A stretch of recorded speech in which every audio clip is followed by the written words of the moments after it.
Hello friends, ভালো আছো তো তোমরা সবাই? আমি আবার এসে গেছি আমার উপন্যাস নিয়ে, যে রাতে মোর দুয়ারগুলি ভাঙল ঝড়ে। আগের দিন যেটুকু পড়েছিলাম তার পরের কিছুটা অংশ পড়ে শোনাচ্ছি। আজ অনেক দিন বাদে আমি আর শ্লোক বেরিয়েছি। প্রথমে মেরিন ড্রাইভে গেলাম, সমুদ্রের বুকে সূর্যাস্ত দেখলাম। তারপর কফি খাওয়ার জন্য একটা সিসিডিতে ঢুকলাম। সেদিন বন্ধুদের সাথে আমি এই সিসিডিতেই এসেছিলাম। আমরা একদম পিছনের দিকে একটা সোফায় বসলাম। আমি দেওয়ালের দিকে সোফাটায় বসেছি, অর্থাৎ দরজার দিকে মুখ করে, আর শ্লোক আমার সামনের সোফাটায় বসেছে। শ্লোক আমায় জিজ্ঞেস করলো, কি খাবে? আমি বললাম স্মুদি। শ্লোক আমার জন্য স্মুদি, নিজের জন্য কফি অর্ডার করলো। আমরা বসে আছি, গল্প করছি। দেখলাম দরজা দিয়ে একজন অত্যন্ত সুপুরুষ মাঝবয়সী ভদ্রলোক ঢুকলেন। ভদ্রলোককে দেখেই চিনতে পারলাম। এই ভদ্রলোকটিকেই সেদিন আমি এই সিসিডিতে দেখেছিলাম। আসলে ভদ্রলোকের চেহারাটা এত সুন্দর, সেই জন্যই হয়তো ভুলিনি। ভদ্রলোক উল্টো দিকের কর্নারে একটা সোফায় গিয়ে বসলেন। আমাদের কফি আর স্মুদি চলে এসেছে, আমরা খাচ্ছি। দরজাটা খুলে গেল, এক ভদ্রমহিলা ঢুকলেন। সেদিনের সেই ভদ্রমহিলা। আমি তাকিয়ে আছি। ভদ্রমহিলা আর কেউ নন, অপর্ণা আন্টি। রাতে বিছানায় শুয়ে শুয়ে চিন্তা করছি, অপর্ণা আন্টি কি আমায় দেখেছেন? মনে হয় না, কারণ অপর্ণা আন্টি ঢুকেই সোজা ওই ভদ্রলোকের টেবিলের দিকে চলে গেলেন। অপর্ণা আন্টিকে দেখেই আমি মুখটা নামিয়ে নিয়েছি। শ্লোকের আড়ালে নিজেকে লুকোতে চেয়েছি, কিন্তু কেন এই চেষ্টা করেছি তা নিজেই জানি না। হয়তো অপর্ণা আন্টিকে অপ্রস্তুত করতে চাইনি। এই ভদ্রলোক অপর্ণা আন্টির কোনো বন্ধু হতে পারে, বা কোনো চেনা পরিচিত। আমি আর কিছু না ভেবে হাতের বইটায় মন দেওয়ার চেষ্টা করলাম। আজ ইনস্টিটিউটের পর আমরা 3 বন্ধু, অর্থাৎ আমি, নেহা, অমিত, শান্তনুর বাড়িতে এসেছি। রেহানা আসতে পারল না, কারণ ইনস্টিটিউটের পর কোথাও যাওয়ার অনুমতি ওর নেই। শান্তনুর বাবা মা একটা মেডিকেল কনফারেন্সে ইউক্রেন গেছেন। শান্তনু বলল, চল আজ আমার বাড়িতে বসে আড্ডা মারব। শান্তনুদের ফ্ল্যাটটা খুব সুন্দর করে সাজানো। আমরা ড্রয়িং রুমে বসে আড্ডা মারছি। একজন পরিচারিকা এসে আমাদের কফি আর স্ন্যাক্স দিয়ে গেল। ড্রয়িং রুমটা খুব বড়। রুমের একদিকে সোফা, অন্যদিকে গদি পাতা রয়েছে। গদির উপর রাজস্থানী কাজ করা কুশন। আমরা সবাই গদির উপরই বসেছি। শান্তনু খুব সুন্দর গান করে, গিটার বাজায়। শান্তনু আমাদের অনেকগুলো গান শোনালো গিটার বাজিয়ে। আমি খুব ভালো কবিতা আবৃত্তি করি। স্কুল কলেজে ভালো কবিতা আবৃত্তি করার জন্য আমার খুব সুনাম ছিল। অনেক প্রাইজও পেয়েছি।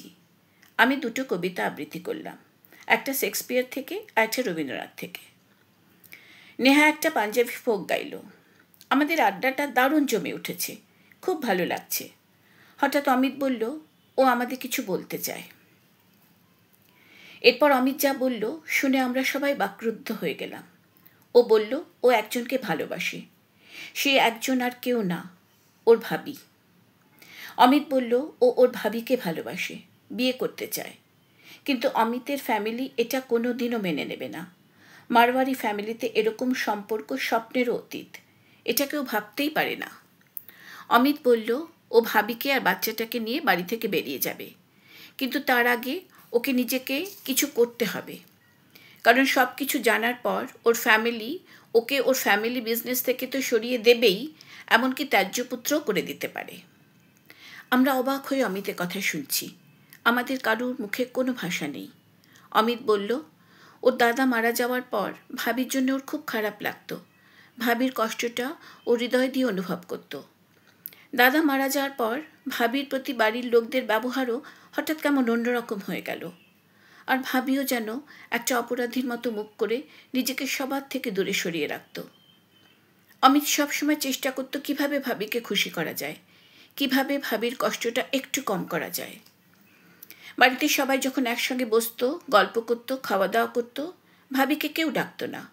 অমিত গিয়ে ভাবিকে জোর করে নিয়ে আসতো। কিন্তু বাড়ির লোকেরা ভাবিকে খুব তুচ্ছতাচ্ছিল্য করত। অমিতে ভীষণ খারাপ লাগতো।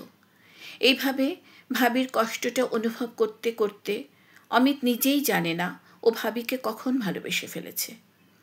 আর পুরো ফ্যামিলিতে অমিতকেই একমাত্র বন্ধু হিসেবে পেয়ে ওর ভাবি ক্রমশ অমিতকে ভালোবেসে ফেলেছে। অমিত বলল, ওরা দুজন দুজনকে ভালোবাসে, দুজনে একসঙ্গে বাঁচতে চায়। পরিবারের, সমাজের সকল বিধিনিষেধ অগ্রাহ্য করে দুটো প্রাণ একসঙ্গে বাঁচতে চায়। আমরা চুপ করে শুনছি।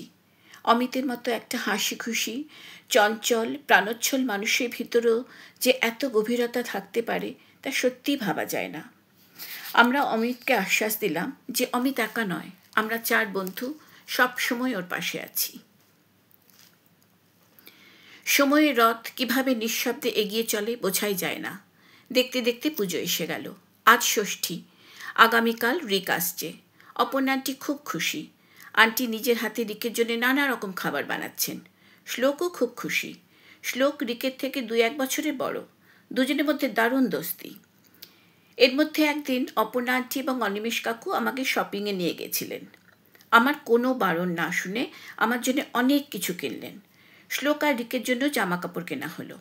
অপর্ণা আন্টি আমাকে পছন্দ করে দিতে বললেন 2 ভাইয়ের জন্য তুমি পছন্দ করে দাও আরাধনা। অপর্ণা আন্টির মুখে 2 ভাই কথাটা আমার এত ভালো লাগলো। অনিমেষ কাকু আর অপর্ণা আন্টি সত্যিই শ্লোককে রিকের বড় ভাইই মনে করেন। আজকের দিনে অনিমেষ কাকু আর অপর্ণা আন্টির মতো মানুষ সত্যিই বিরল। আমি ইনস্টিটিউট যাওয়ার জন্য রেডি হচ্ছি, দরজায় নক হলো। দরজা খুললাম। শ্লোক ভিতরে এলো। শ্লোকের হাতে সুন্দর রঙিন কাগজে মোড়া বড় একটা বাক্স। বাক্সটা আমার দিকে এগিয়ে দিয়ে শ্লোক বলল, আরাধনা, দেখো তো তোমার পছন্দ হয় কি না। আমি ভীষণ অবাক হয়ে বললাম, কি? শ্লোক হেসে বলল, দেখোই না। আমি বাক্সটা খুললাম। একটা খুব সুন্দর শাড়ি। আমি দারুণ খুশি হয়ে বললাম, খুব সুন্দর, কিন্তু কেন? শ্লোক হেসে বলল, পুজোয় একদিন পরবে। শ্লোক নিজে পছন্দ করে আমার জন্য শাড়ি কিনে এনেছে। আমার যে কি আনন্দ হচ্ছে। খুশি মাখা গলায় বললাম, পরব। শ্লোক বলল, বিকেলে রেডি থেকো, অফিস থেকে ফিরে বেরোবো। 2-1টা ঠাকুর দেখে আসবো। শ্লোক বেরিয়ে গেল। আমার এত আনন্দ হচ্ছে। শাড়িটা গায়ের উপর ফেলে আয়নায় দেখলাম নিজেকে। দারুণ সুন্দর লাগছে। শাড়িটা পরার জন্য আমার যেন আর তর সইছে না। বুকের ভিতর এক রাশ খুশি নিয়ে নিচে নেমে এলাম। সন্ধেবেলা আমি আর শ্লোক বেরিয়েছি। আমি খুব সুন্দর করে সেজেছি আজ। আয়নায় বারবার দেখলাম নিজেকে। সত্যি খুব সুন্দর লাগছে। আজ আমি শাড়ি পরেছি। আমাকে শাড়িতে দেখতে শ্লোকের খুব ভালো লাগে, আমি জানি।